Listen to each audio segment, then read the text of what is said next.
Farmers across Germany have begun a week-long strike to protest the government's plans to cut agricultural fuel subsidies. Lawmakers have already rolled back that decision after weeks of angry demonstrations. Protests planned for the next 7 days include rallies that will disrupt traffic in several regions. A procession of tractors is expected to block off a central road here in Berlin as farmers bring their frustrations to the government's doorstep. Political correspondent Matthew Moore is reporting from the Brandenburg Gate in Berlin. So it looks like some of the farmers there have arrived. We see them behind you. They're promising to paralyze traffic throughout Germany. What are you observing?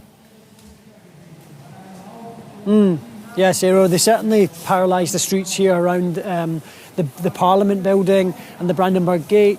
There's around 600 tractors that are choking up this street beside me. Thousands of farmers, but not just farmers, a lot of other supporters who have come along to express their solidarity with the farming community. And really, from the North Sea to the Bavarian mountains, farmers are protesting across the country. They're choking up roads, they are protesting outside local parliament buildings, they're blocking motorways and in some cases train lines. Really an attempt to create maximum disturbance to bring more attention to their plight, which they say is a tough one because they say that they are the worst off farmers in Europe in terms of the subsidies that they get and the support they get from the government. They say that they're overburdened. And what's important is that they say that this is a wake-up call and that it can't continue. And so they've announced a week of protests. Today is the first day, and in a week's time there'll be a bigger demonstration than the one behind me here in Berlin. So I don't think this is the end of it. They say that they're outraged by the federal government's plans to reduce agricultural subsidies. But, Matthew, to put that into context, some of the measures have already been rolled back after protests last week. So, just walk us through where do things stand right now? Yeah, that's right, Sarah. What's striking about this is that this unrest, this unhappiness came around rather suddenly. The government announced a series of measures to scrap subsidies for diesel fuel and some other allowances that farmers receive.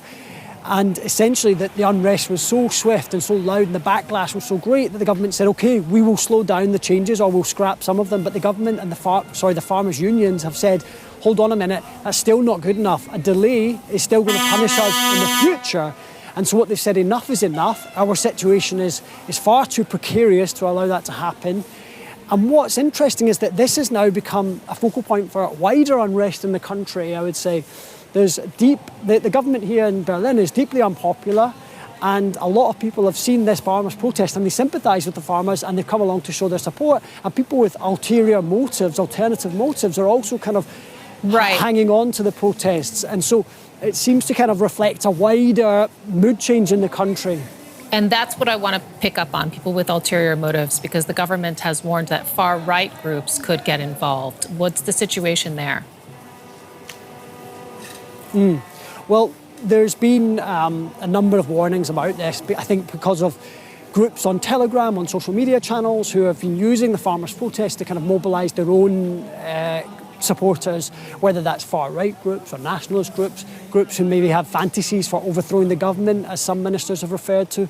And I think the fear is that this is such a groundswell of unrest, of unhappiness, that other groups will try and use that. And what's interesting is the head of the farmers' union was asked about this, and he rejected it outright and said his members are committed to democracy, they're committed to the right, to the rule of law. And you speak to people here, and there is that concern. You speak to farmers; they say they are worried about far right groups profiteering from this, but they maintain that their protest is legitimate, and they can't help if people try to instrumentalise their grievances for their own purposes. But it's striking that it has to be said at all. It has to be said that that it's interesting and it's noteworthy that is a concern of government ministers here in Berlin. Matthew Moore in Berlin. Thank you.